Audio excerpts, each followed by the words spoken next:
Captain Jake Morrison stood on the bridge of the UNO research vessel Aurora, watching the stars through the main screen. He had been in space for 15 years, but the view still amazed him. The year was 2387, and Earth had been part of the United Neutral Organizations for over 200 years. The UNO was a group of peaceful alien races that worked together across the galaxy. Jake was 42 years old with short brown hair and tired eyes. He had joined the UNO believing in their mission of peace and science. The Aurora was not a warship. It was built for exploring new worlds and studying space. The crew of 120 included humans and several alien species, all working together. Lieutenant Lisa Carter walked up to Jake. She was 35, with blonde hair tied back in a neat ponytail. Lisa had spent her whole career in the UNO fleet, believing strongly in their peaceful ways. She held a data pad in her hands and looked worried. "Captain, we are getting strange reports from the border systems," Lisa said. "Ships are moving near the Kepler colonies. Lots of ships." Jake took the data pad and read the reports. Unknown vessels had been spotted near 3 UNO colony worlds. These colonies were home to millions of people and had valuable mining operations. The report showed hundreds of large ships, but no one knew who they belonged to. "Any response from UNO Command?" Jake asked. "They are sending diplomats to make contact," Lisa replied. "Standard peaceful approach." Jake nodded, but something felt wrong.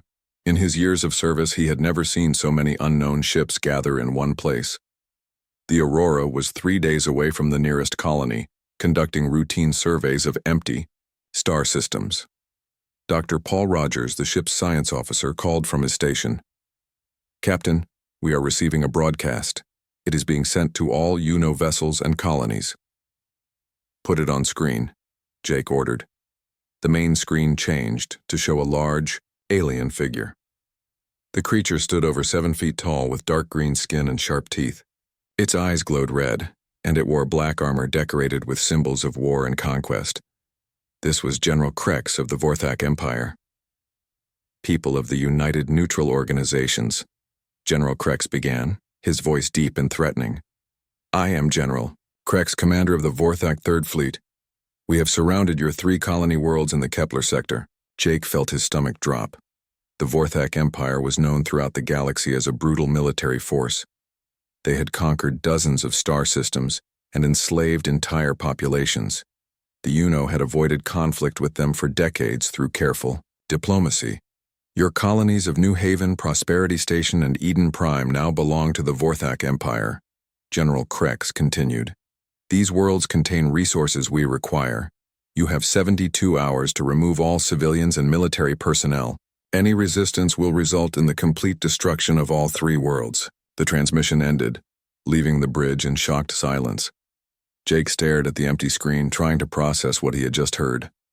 3 colony worlds with over 5 million people combined were being threatened with destruction. Lisa was the first to speak. "Captain, UNO Command is sending emergency instructions to all ships." The orders came through quickly. All UNO vessels were to maintain their current positions and avoid any contact with Vorthak forces. Diplomatic teams were being assembled to negotiate with the Vorthak Empire. Under no circumstances were any UNO ships to take military action. Jake read the orders with growing frustration. The UNO had strict rules about violence. Member species were expected to solve all problems through talking and compromise. In 200 years, this approach had worked well. But the Vorthak Empire was different. They only understood strength and fear. "Sir, we are receiving distress signals from the colonies," reported Lieutenant Commander Amy White from the communications station. She was a young human officer with red hair and green eyes. "Civilian ships are requesting immediate evacuation assistance." Jake watched as the reports came in. Thousands of families were trying to leave the threatened worlds, but there were not enough transport ships. The colony governments were working with UNO officials to organize evacuation fleets, but it would take weeks to move everyone to safety. "Captain," Lisa said quietly, "we could reach New Haven in 2 days if we change course now. The Aurora has room for 300 refugees." Jake considered the option. The Aurora was fast and could help with the evacuation, but his orders were clear. All UNO ships were to maintain their positions and let the diplomats handle the situation. Dr. Rogers looked up from his station. Captain, I am detecting movement near the colonies. The Vorthak ships are forming attack formations. Jake clenched his fists. The Vorthak were preparing for war while the UNO was preparing for talks. He had seen this pattern before in history books from Earth. Sometimes peaceful people had to face those who only understood violence. Over the next 24 hours, the situation grew worse.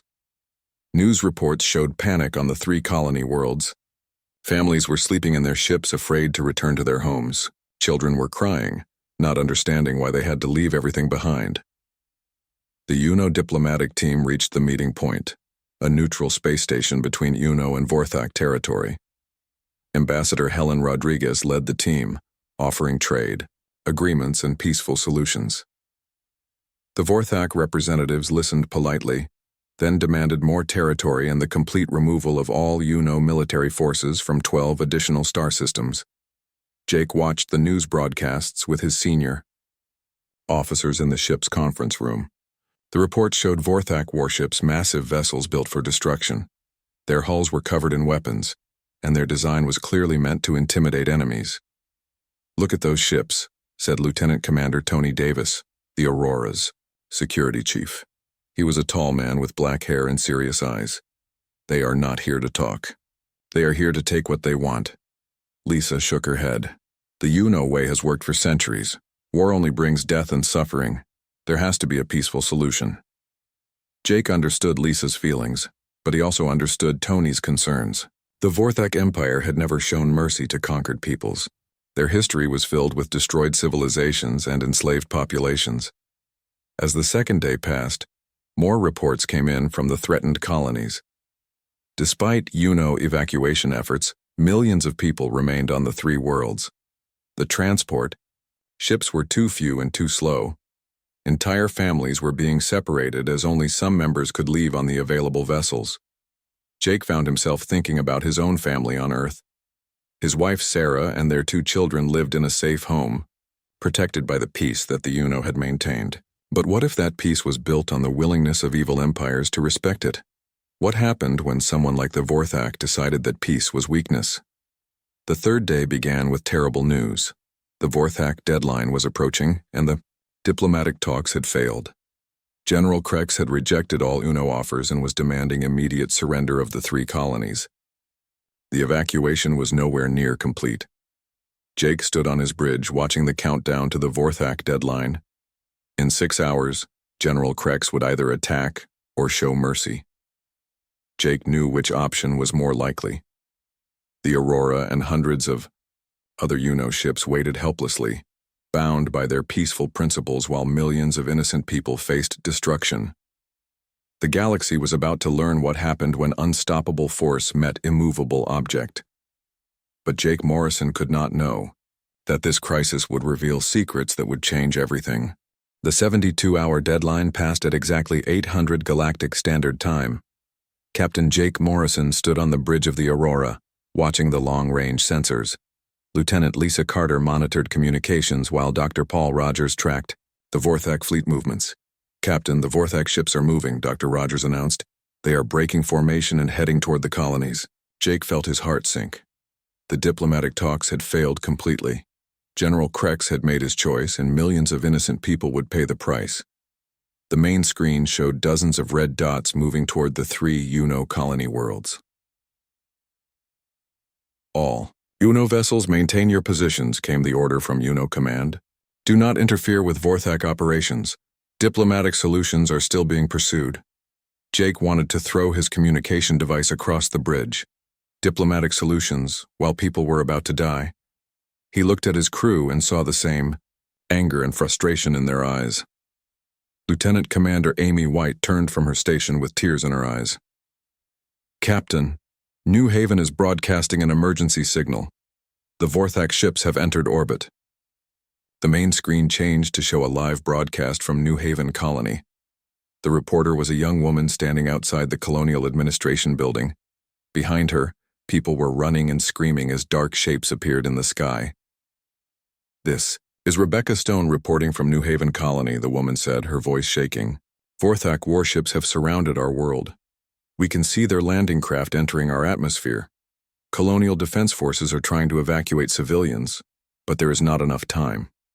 The broadcast showed Vorthak assault ships landing in Dior, the main city. These ships were ugly black vessels designed to carry soldiers and weapons. As soon as they touched down, armored Vorthak warriors poured out, carrying energy weapons that glowed with deadly light. Jake watched in horror as the Colonial Defense Station tried to fight back. The small defense platform fired its limited weapons at the Vorthak ships, but the shots bounced off their heavy armor. Within minutes, the Vorthak warships destroyed the defense station with a single blast.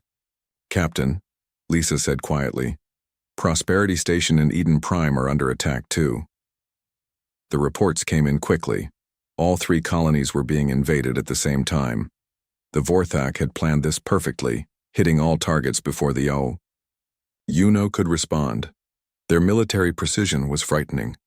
Dr. Rogers monitored the tactical data flowing in from the colonies. The Vorthak are using standard conquest tactics. They are targeting government buildings, communication centers, and transportation hubs first. They want to control the colonies, not destroy them. That was little comfort to Jake. Control meant slavery for the colonists. The Vorthak Empire was known for its harsh treatment of conquered peoples. Men would be forced to work in dangerous mines. Women and children would become servants or worse. "Sir, we are receiving a transmission from Captain Alex Turner aboard the UNO vessel Meridian," Amy reported. Captain Turner appeared on screen. He was a man in his 50s with gray hair and determined eyes. Jake knew Turner well. They had served together years ago and had remained friends. "Jake, I cannot sit here and watch this happen," Turner said. "The Meridian is heading to New Haven to evacuate civilians. UNO Command can court-martial me later." "Alex, wait," Jake began. But Turner had already cut the transmission. Jake watched on the sensors as the Meridian changed course toward New Haven. The ship was a science vessel like the Aurora, not built for combat. But Captain Turner was doing what Jake wanted to do, following his conscience instead of his orders. "Captain Turner is a good man," Lisa said. "He is risking his career to save lives." Jake nodded, but he was worried. The Meridian was fast, but it had no weapons and weak shields. If the Vorthak decided to stop the rescue mission, Turner and his crew would be helpless. The next few hours brought more terrible news. The Vorthak forces had taken control of all three colony worlds. Resistance was crushed quickly and brutally. The colonial militias, armed only with basic weapons, could not fight against advanced Vorthak military technology. Worse news came from the occupied territories. The Vorthak were separating families, putting able-bodied adults in work camps and taking children to re-education centers. This was how the Vorthak Empire had operated for centuries, breaking the spirit of conquered peoples. "Captain, the Meridian has reached New Haven," Dr. Rogers reported. "They are trying to dock with the civilian evacuation center." Jake watched tensely as Captain Turner's ship approached the colony. The Meridian managed to reach the evacuation center and began taking on refugees. For a moment, Jake felt hope. Maybe Turner could save some lives, then everything went wrong. "Vorthak interceptors are moving toward the Meridian," Dr. Rogers announced. 3 small but deadly Vorthak fighter ships approached Captain Turner's vessel. The Meridian tried to run, but it was too late. The fighters opened fire with plasma cannons, and the Meridian's weak shields collapsed immediately. Jake watched in horror as his friend's ship exploded in a ball of fire. The Meridian and all 47 crew members were gone in seconds. The refugees who had been boarding the ship were killed too, caught in the explosion. "No," Lisa whispered, covering her mouth with her hands. The bridge fell silent except for the steady beeping of the sensors. Jake stared at the empty space where the Meridian had been. Captain Turner had died trying to do the right thing, and the Vorthak had killed him without hesitation. "Sir, we are receiving a broadcast from General Krex," Amy said, her voice barely audible. General Krex appeared on screen again, standing in what looked like a conquered government building. Behind him, Vorthak soldiers guarded frightened human colonists. "People of the United Neutral Organizations," Krex began. "The 3 colony worlds now belong to the Vorthak Empire. Any attempt to interfere with our operations will result in immediate destruction, as you have just witnessed. Krex gestured to the colonists behind him. These people are now subjects of the Empire. They will work for our benefit and follow our laws. Any resistance will be punished severely. The general picked up a small device and activated it. The screen split to show execution chambers on all 3 worlds. In each chamber, 10 colonists stood against a wall, facing Vorthak firing squads. To demonstrate our resolve, Krex continued, 30 criminals who resisted our authority will now be executed. Let this be a lesson to all who would oppose the Vorthak Empire. Jake turned away as the executions began, but he could not block out the sounds. 30 innocent people died simply to make a point. Men and women who had probably never hurt anyone in their lives were killed to show Vorthak power. When Jake looked back at the screen, General Krex was smiling. We will execute 10 more rebels every day until all resistance ends. The UNO cannot protect you. Only submission will bring peace. The transmission ended, leaving the bridge in shocked silence. Jake looked at his crew and saw his own rage reflected in their faces.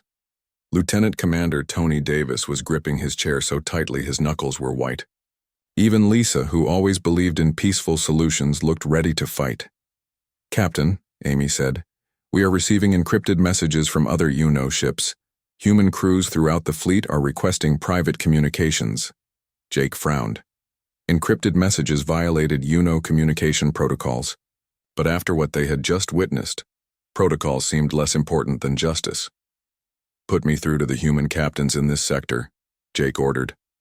Over the next hour, Jake spoke quietly with 5 other human ship captains. All of them had watched the attacks and executions. All of them felt the same anger and frustration. Captain Ben Hayes of the research vessel Darwin was especially upset. Jake, we cannot let this stand, Hayes said during their private conversation. Those people are depending on us and we are doing nothing. What can we do, Ben? We have science ships, not warships. The UNO forbids military action. Maybe it is time to ignore what the UNO forbids, Hayes replied. After the conversations ended, Jake sat alone in his quarters, thinking about Captain Turner and the executed colonists. The UNO way of peace had failed completely. The Vorthak Empire respected only strength, and the UNO had shown only weakness. Jake opened his personal files and looked at pictures of his family on Earth. His wife Sarah smiled at him from the screen, holding their 2 children. What would happen if the Vorthak decided to attack Earth? Would the UNO's peaceful principles protect his family, or would they die like the colonists? That night, Jake made a decision that would change everything. He composed an encrypted message and sent it to every human captain in the UNO fleet. The message contained only coordinates and a meeting time. It was time for humans to decide their own path. The coordinates pointed to an abandoned mining station in empty space. Jake did not know if anyone would come, but he hoped that other humans felt the same way he did. The UNO had failed to protect innocent people. Maybe it was time for humanity to remember how to protect itself. 3 days after sending the encrypted message, Captain Jake Morrison piloted a small shuttle toward the abandoned mining station. The coordinates he had shared led to a forgotten facility in the outer rim, far from UNO patrol routes. Jake had told his crew he was conducting a routine inspection of nearby asteroids. As Jake approached the station, he was amazed by what he saw. Dozens of shuttles were already docked at the facility. The small ships bore the markings of UNO vessels from across the galaxy. Jake realized he was not alone in his feelings about the Vorthak crisis. The mining station was old and barely functional, but it provided air and artificial gravity. Jake entered the main assembly hall and found over 60 human officers waiting. These were captains, commanders, and senior staff from nearly every human-crewed vessel in the UNO fleet. Commander Ryan Phillips of the research vessel Darwin stepped forward to greet Jake. Phillips was a man in his 40s with brown hair and tired eyes. He had served in the UNO for 20 years and had always been known for following orders. Jake, thank you for calling this meeting, Phillips said. We all saw what happened to the colonies. We all watched Captain Turner die. Something has to be done. Jake looked around the room and recognized many faces. These were good officers who had dedicated their lives to the UNO's peaceful mission. But the events of the past week had changed them all. Dr. Patricia Wells stepped forward from the crowd. She was a xenobiologist who had studied alien cultures for 15 years. Jake knew her reputation as one of the smartest humans in the UNO fleet. "Captain Morrison, I have been researching the Vorthak Empire," Dr. Wells said. "What I found will shock you all." Dr. Wells activated a portable display unit, showing maps of Vorthak-conquered territories. The display highlighted systems that had been attacked over the past 50 years. "Look at these patterns," Dr. Wells explained. "The Vorthak have been systematically targeting worlds with human populations. They attack colonies where humans live alongside other species, but they avoid purely alien settlements." Captain Ben Hayes of the research vessel Darwin studied the display carefully. Hayes was known for his tactical mind and had served as a military advisor before joining the UNO. "You are saying they are specifically hunting humans?"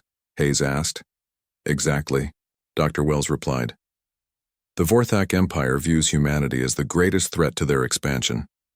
We are the only species in the UNO with a history of successful warfare. They want to break our spirit before we remember how to fight." The room fell silent as the officers absorbed this information. Jake felt a chill run down his spine. The current crisis was not random. The Vorthak had deliberately chosen to test whether humans would abandon their peaceful principles to save innocent lives. Lieutenant Commander Susan Clark from the exploration vessel Pioneer spoke up. She was a young officer with short black hair and intelligent eyes. "Even if this is true, what can we do?" Clark asked. "We are scientists and explorers, not soldiers. Our ships have no weapons." Captain Hayes smiled grimly. "Susan, you are wrong about that. Our ships may not have weapons now, but they can be modified. I have been thinking about this for days." Hayes activated his own display unit, showing technical diagrams of UNO research vessels. He pointed to various systems on the ships. "Our sensor arrays can be converted into targeting systems," Hayes explained. "Our mining lasers can be modified into weapons. Our cargo holds can carry improvised missiles. We have everything we need. To fight, we just have to be creative." Dr. Wells nodded in agreement. "I have been talking with human engineers across the fleet. They all say the same thing. Give them a few days and they can turn exploration ships into warships." Jake looked around the room and saw hope in the faces of his fellow officers. These people had joined the UNO to explore the galaxy and promote peace. But when peace failed to protect innocent lives, they were ready to remember humanity's warrior heritage. "There is something else," Dr. Wells continued. "I have been accessing old UNO database files, trying to understand human integration into the organization. I found some very interesting classified records." She activated a new display showing documents marked with high-security classifications. The files were over 200 years old, dating back to when Earth first joined the UNO. "These records suggest that Earth's government never fully committed to the UNO's pacifist principles," Dr. Wells said. "There are references to secret military preparations and hidden defense projects." Commander Phillips leaned forward with interest. "Are you saying Earth has been lying to the UNO for 2 centuries? "Not lying," Dr. Wells replied. "But maybe not telling the whole truth either. These files mention something called the Terran Defense Initiative. It was classified so deeply that even I cannot access the full records." Jake felt his heart racing. Could it be true that Earth had been secretly preparing for war while publicly supporting peace? It would explain many things about human behavior in the UNO. Humans always seemed slightly uncomfortable with complete pacifism. Captain Hayes stood up and addressed the group. "Friends, we have a choice to make. We can continue following UNO orders and watch more innocent people die. Or we can take action to save lives, even if it means breaking our oaths." "What kind of action?" asked Captain Jerry Stone from the survey vessel Explorer. "We organize," Hayes replied. "We modify our ships in secret. We coordinate our efforts. When the time is right, we strike back at the Vorthak Empire." Lieutenant Commander Clark looked worried. "Ben, if we do this, we will be criminals in the eyes of the UNO. Our careers will be over. We might face court-martial or imprisonment." Jake stepped forward to address the group. Susan is right about the consequences, but I keep thinking about Captain Turner and his crew. I think about the 30 colonists who were executed. I think about the millions of people now living under Vorthak rule. Jake paused and looked at each face in the room. I also think about my family on Earth. My wife and children live in safety because they believe the Uno will protect them. But what happens when the Vorthak decide to attack Earth? Will peaceful negotiations save my family?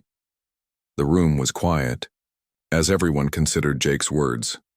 These officers all had families and friends in Uno territories. The Vorthak threat was not going away, and the Uno's peaceful approach had already failed. Dr. Wells spoke again. There is more bad news. My intelligence sources indicate that General Krex is planning additional attacks. He wants to test Uno resolve by conquering more human settlements. She activated another display showing Vorthak fleet movements. Within the next month, the Vorthak Empire will likely attack 5 more colony worlds. 2 of them have predominantly human populations. Captain Hayes clenched his fists. We cannot let that happen. Those people are counting on us to protect them. Jake made his decision. All right, we do this. We form a secret alliance and prepare to fight back. But we do it. Smart. We modify our ships gradually so no one notices. We maintain our normal duties while preparing for war. One by one, the officers in the room voted to join the alliance. Even Lieutenant Commander Clark, despite her concerns, agreed that action was necessary. The final vote was unanimous. 63. Human officers committed to defying the Uno and preparing for unauthorized military action. Dr. Wells was chosen to coordinate intelligence gathering and ship modifications. Captain Hayes would handle tactical planning and training. Jake would serve as the overall commander of their secret fleet. Remember, Jake told the group, we maintain complete secrecy. Continue your normal duties. Follow Uno orders until we are ready to act. When the time comes, we will save those people whether the Uno approves or not. The meeting ended with everyone returning to their ships. Jake flew back to the Aurora feeling both excited and terrified. He had just committed treason against the organization he had served for 15 years, but he had also taken the first step towards saving innocent lives. Back on the Aurora, Lieutenant Lisa Carter noticed that Jake seemed different. He was more focused and determined than she had seen him in years. Captain, is everything all right? Lisa asked. Jake looked at his loyal first officer and wished he could tell her the truth. But the secret alliance had to remain hidden until they were ready to act. Everything is fine, Lisa, Jake replied. I have just been thinking about our duty to protect innocent people. Lisa nodded, not knowing that her captain had just started a revolution that would change the galaxy forever. The humans were no longer willing to watch evil triumph while good people suffered. They were remembering what it meant to fight for justice. 2 weeks after the secret meeting, Captain Jake Morrison received an urgent message from Dr. Patricia Wells. She had been working day and night to access the classified files about Earth's hidden military programs. Her message was simple but shocking. Meet me in Conference Room 7 immediately. Bring Captain Hayes and Commander Phillips. What I found changes everything. Jake gathered the other leaders of their secret alliance and made their way to the small conference room. Dr. Wells was waiting with her portable computer and several data storage devices. Her eyes were wide with excitement and disbelief. Gentlemen, I have been digging deeper into the classified Uno archives, Dr. Wells began. What I discovered will amaze you. Earth has been lying to the galaxy for over 200 years. She activated her computer and showed them files marked with the highest security classifications. The documents were labeled Terran Defense Initiative and Project Guardian. These files were buried so deep in the system that it took me weeks to find them, Dr. Wells explained. But once I found the trail, everything became clear. Earth never abandoned its military capabilities when it joined the Uno. Captain Hayes leaned forward to read the documents. What exactly are you saying? Patricia, I am saying that while Earth publicly supported the Uno's peaceful principles, they secretly maintained a hidden military force, Dr. Wells replied. Look at these budget records. For 2 centuries, Earth has been spending billions of credits on classified defense projects. The files showed construction records for hidden facilities throughout the Sol system. There were references to underground shipyards on the Moon, secret research stations on Mars, and training facilities in the asteroid belt. Commander Phillips stared at the documents in amazement. This is incredible. Earth has been playing a double game for centuries. Dr. Wells nodded and opened another file. It gets better. According to these records, Earth has been reverse engineering alien technology from every species in the UNO. They have been building warships using advanced technology that combines the best features of dozens of different civilizations. Jake felt his heart racing as he read the technical specifications. The files described ships with names like Terran Guard-class destroyer and Retribution-class dreadnought. These were not exploration vessels. They were purpose-built warships, designed for combat. "How many ships are we talking about?" Jake asked. Dr. Wells smiled. "According to the most recent files I could access, Earth has at least 60 operational warships hidden in the outer Sol system. The flagship is called the TDS Retribution, and it is larger than anything the Vorthak Empire has ever built." Captain Hayes whistled in amazement. 60 warships. That is more firepower than most alien empires possess. But why keep it secret? "Strategy," Dr. Wells replied. Earth's leaders learned from human history. They remembered what happened when powerful nations revealed their strength too early. By appearing weak while building strength in secret, Earth could surprise potential enemies. Jake thought about the implications. While the UNO believed Earth was committed to peace, human leaders had been quietly preparing for the possibility that peace might fail. It was a brilliant long-term strategy. "There is more," Dr. Wells continued. "I found communication protocols for contacting the Terran Defense Command. The facility is hidden beneath the lunar surface, and it has been monitoring galactic events for decades." She showed them a communication frequency and access codes that were over a century old. "These protocols are still active. I tested them yesterday using a low-power transmission." Jake stared at her in shock. "You contacted Earth's secret military?" "I tried to," Dr. Wells replied. "I received an automated response asking for identification and authorization codes. The system is definitely operational." Commander Phillips looked worried. "Patricia, if Earth's government discovers what we are doing, they might stop us. They might want to handle the Vorthak situation through official channels." Dr. Wells shook her head.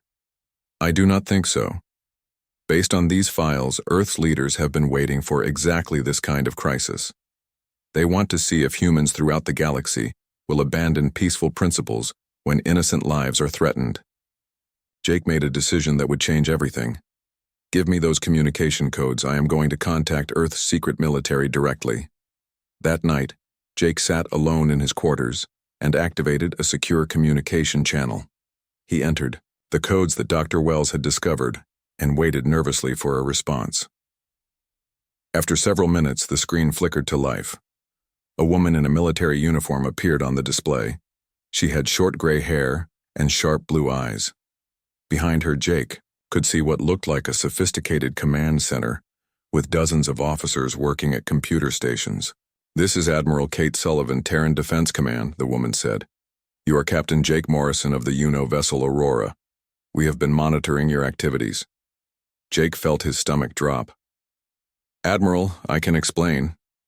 Admiral Sullivan held up her hand to stop him. "Captain, you do not need to explain anything. We know about your secret alliance. We know about your ship modifications. We have been watching human officers throughout the UNO for months, waiting to see who would stand up when evil threatened innocent lives." Jake could not believe what he was hearing. "You have been watching us?" "Captain Morrison, the Terran Defense Initiative has been preparing for this moment for over 200 years, Admiral Sullivan explained. "We knew that eventually humanity would face a choice between peace and justice. The Vorthak crisis has provided that test." The Admiral activated a display showing the hidden Earth fleet. Jake saw massive warships unlike anything he had ever imagined. The vessels were sleek and powerful, clearly designed by engineers who understood both human military history and advanced alien technology. "These ships have been training in the outer Sol system for decades," Admiral Sullivan continued. Our crews are ready for combat, and our technology is superior to anything the Vorthak Empire possesses. Jake found his voice. Admiral, why has Earth kept this secret? Why not reveal your strength and end the Vorthak threat immediately? Admiral Sullivan smiled. Because timing is everything in warfare, Captain. The Vorthak Empire needed to reveal their true nature to the entire galaxy. They needed to show that they cannot be reasoned with or negotiated with. Now every peaceful species understands the threat. She activated another display showing Vorthak fleet movements. Our intelligence indicates that General Krex is preparing to attack 5 more colony worlds within the next week. 2 of those worlds have primarily human populations. Jake felt anger building inside him. We cannot let that happen. We will not let it happen, Admiral Sullivan replied firmly. The Terran Defense Fleet is moving into position as we speak. When the Vorthak make their next move, they will discover that humanity is not as helpless as they believed. The Admiral leaned forward and looked directly at Jake. Captain Morrison, your secret alliance has served its purpose. You have shown that humans throughout the galaxy are willing to fight for justice when their leaders fail them. But now it is time for Earth to take responsibility. Jake felt a mixture of relief and excitement. What are your orders, Admiral? Continue your normal duties and maintain your cover, Admiral Sullivan instructed. When the time comes, you and your fellow officers will receive new orders. The galaxy is about to learn that humanity has not forgotten how to wage war. The transmission ended, leaving Jake alone with his thoughts. Everything had changed in a single conversation. Earth had been secretly preparing for this moment for centuries, and now the time for hiding was over. Jake thought about the Vorthak Empire and their cruel General Krex. They had conquered peaceful worlds and enslaved innocent people, believing that no one could stop them. They had executed civilians and threatened entire populations, confident in their superior military strength. But they had made one critical mistake. They had underestimated humanity. Jake activated his personal communication system and sent coded messages to Captain Hayes, Commander Phillips, and Dr. Wells. The messages contained only 4 words. The cavalry is coming. For the first time, since the crisis began, Jake Morrison allowed himself to smile. The Vorthak Empire was about to learn why humans were the only species in the UNO with a military history. They were about to discover that peaceful people could become the most dangerous enemies when pushed too far. Earth's hidden fleet was moving, and the galaxy would never be the same. 1 week after Captain Jake Morrison's conversation with Admiral Sullivan, the Vorthak Empire made their final mistake. General Krex announced that his forces would attack 5 more UNO colony worlds, including the heavily populated planet Harmony, where over 2 million humans lived alongside alien families. Jake watched the broadcast from the bridge of the Aurora. General Krex stood in his command center, surrounded by maps showing his planned conquests. The alien general's red eyes glowed with confidence as he spoke. People of the United Neutral Organizations, Krex declared, your weakness has been proven. Your diplomats have failed and your ships run away from battle. Today 5 more worlds will join the Vorthak Empire. Krex pointed to images of the targeted colonies. Any human found on these worlds will be eliminated completely. We have learned that humans are a disease that spreads resistance to our rule. It is time to cure this disease permanently. The threat was clear. This was not just conquest anymore. This was genocide. The Vorthak Empire had decided to exterminate human populations throughout their territory. Jake felt cold anger building in his chest. He looked at Lieutenant Lisa Carter, who was staring at the screen in horror. Dr. Paul Rogers was shaking his head in disbelief. The entire bridge crew understood what they had just heard. Captain, Lisa said quietly, we have to do something. Before Jake could answer, his communication system activated with an emergency signal.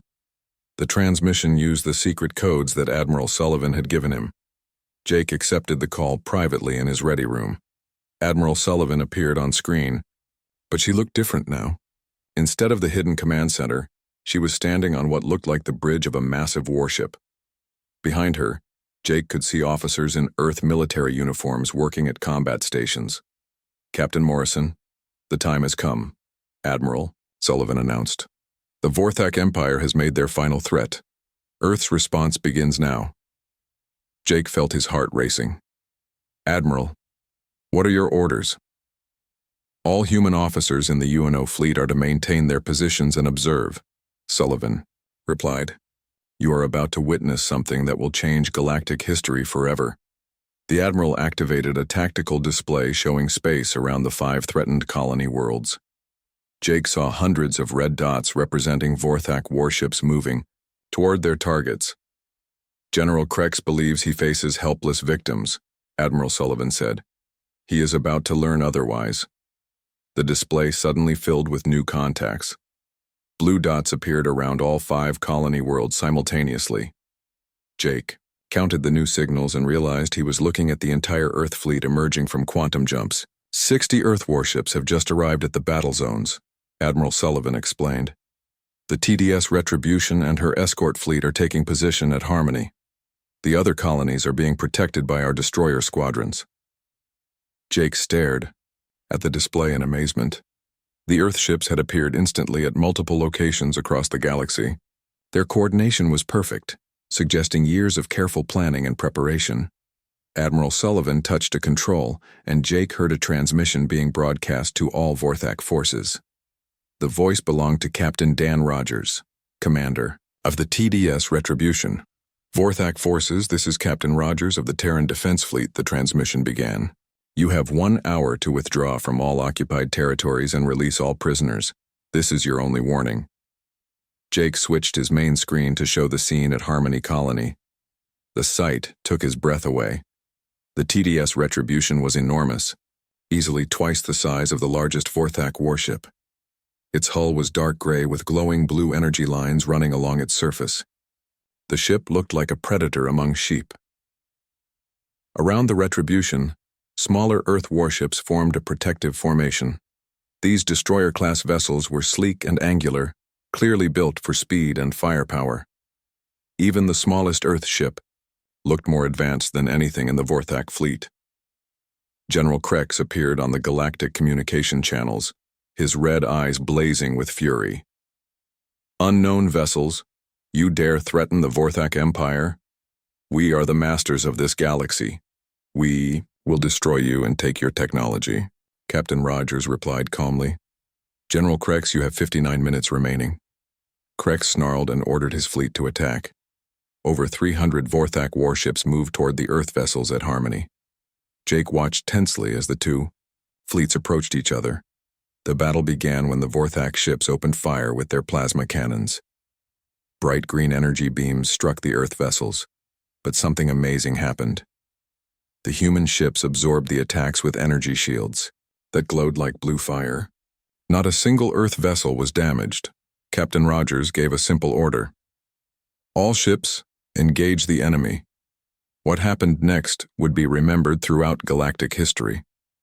The Earth warships moved with precision that seemed impossible.